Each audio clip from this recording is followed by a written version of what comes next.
Good morning, grade R's. This morning we're going to do a little maths lesson.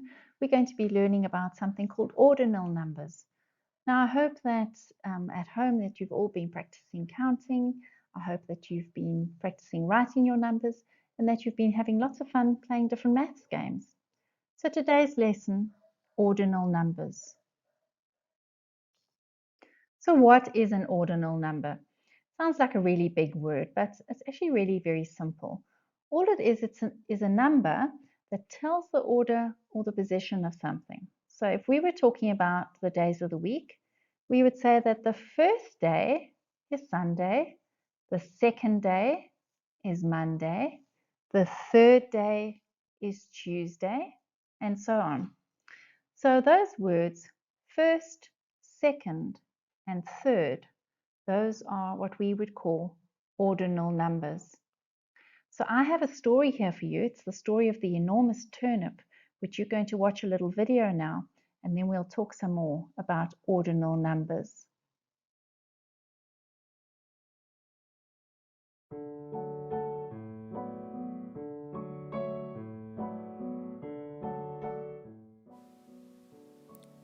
The Enormous Turnip, retold by Irene Yates.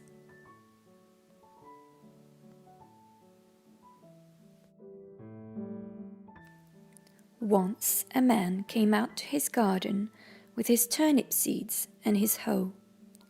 He dug and he delved and he set his seeds in a row. He cared for his seeds and watered them well, and the turnip seeds began to swell. At last the turnips began to grow. They got bigger and bigger and bigger. And the man with the hoe said, "So we'll have turnips for breakfast and lunch and for tea, and it's turnips for supper too, thanks to me." One of the turnips, the best of the lot, began to take over the whole of his plot. It grew bigger and bigger every day. It was huge. It was vast. It was enormous. The other poor turnips got out of its way. The man was baffled, but he kept on hoeing, and the enormous turnip kept on growing. The man thought it must be time at last to pull the turnip, but it just stuck fast. "Come and help heave," called the man to his wife. The man pulled the turnip, and the wife pulled the man, but the enormous turnip just wouldn't budge. "Come and help heave," called the wife to a boy. The man pulled the turnip, the wife pulled the man, the boy pulled the wife, but the enormous turnip just wouldn't budge. "Come and help heave," called the boy to a girl. The man pulled the turnip, the wife pulled the man, the boy pulled the wife, the girl pulled the boy, but the enormous turnip just wouldn't budge. "Come and help heave," called the girl to a dog. The man pulled the turnip, the wife pulled the man, the boy pulled the wife, the girl pulled the boy, the dog pulled the girl, but the enormous turnip just wouldn't budge. "Woof! Come and help heave," called the dog to a cat. The man pulled the turnip, the wife pulled the man, the boy pulled the wife, the girl pulled the boy, the dog pulled the girl, the cat pulled the dog, but the enormous turnip just wouldn't budge. "Meow! Come and help heave," called the cat to a mouse.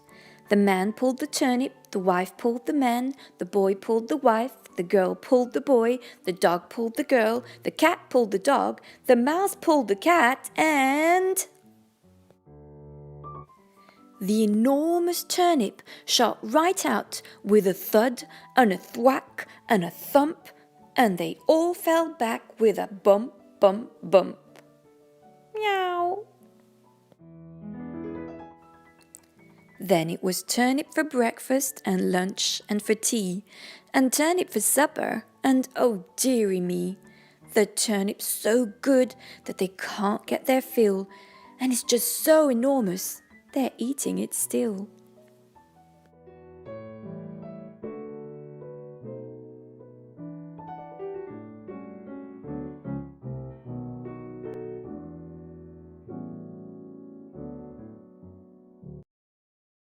I hope you enjoyed that story. I know I did.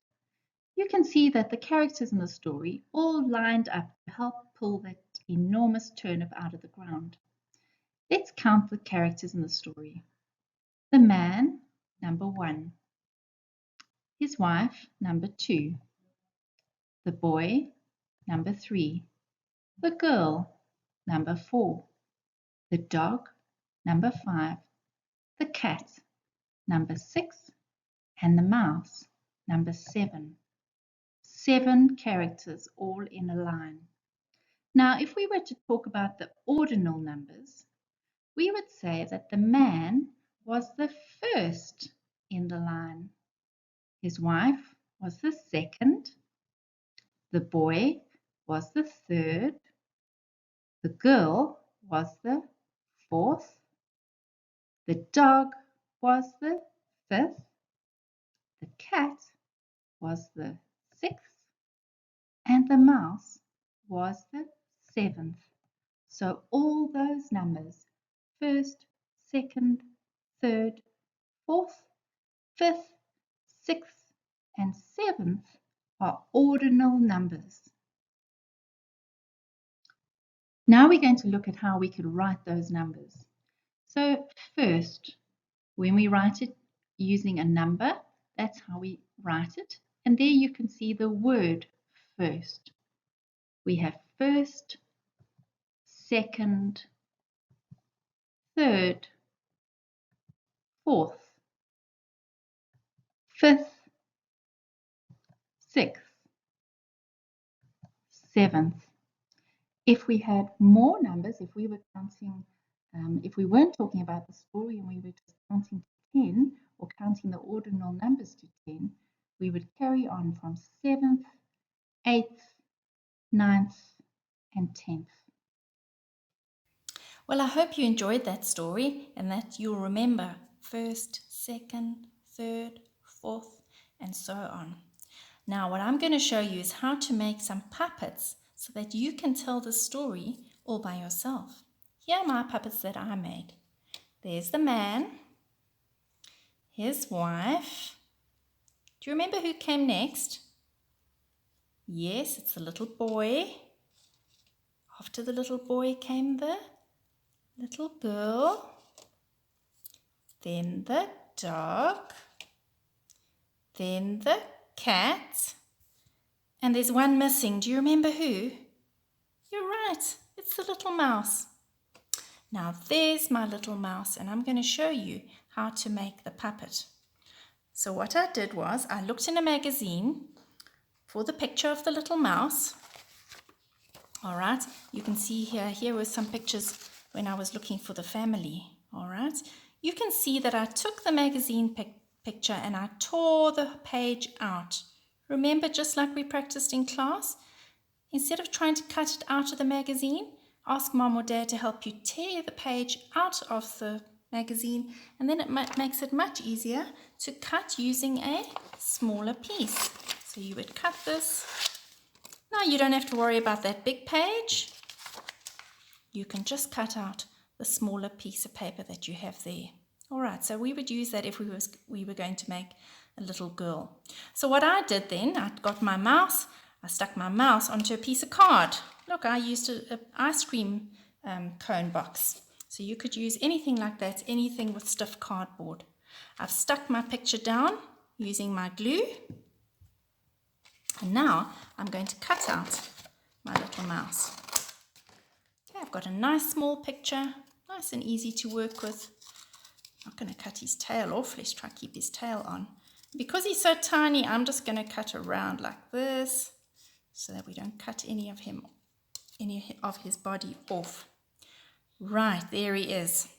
And I have an extra stick, and I'm going to put a little bit of glue here on my stick for our little mouse. And there we go. So there we have our puppets ready for our puppet show.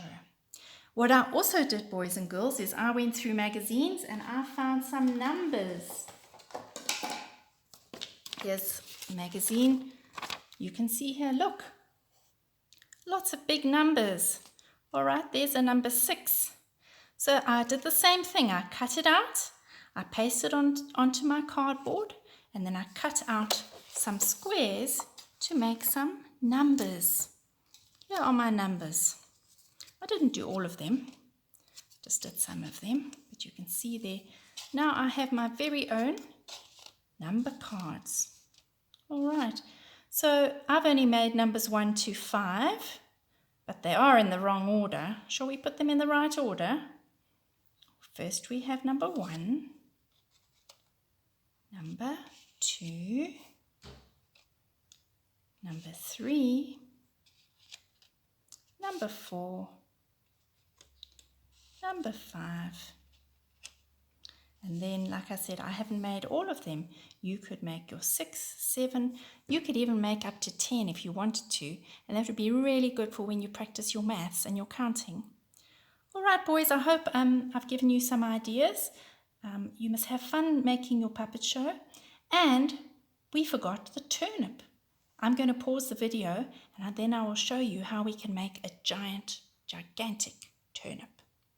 All right, let's draw that gigantic turnip. I'm going to start by drawing the top of it. Then it's kind of fat like that. A little squiggly root. It's got leaves.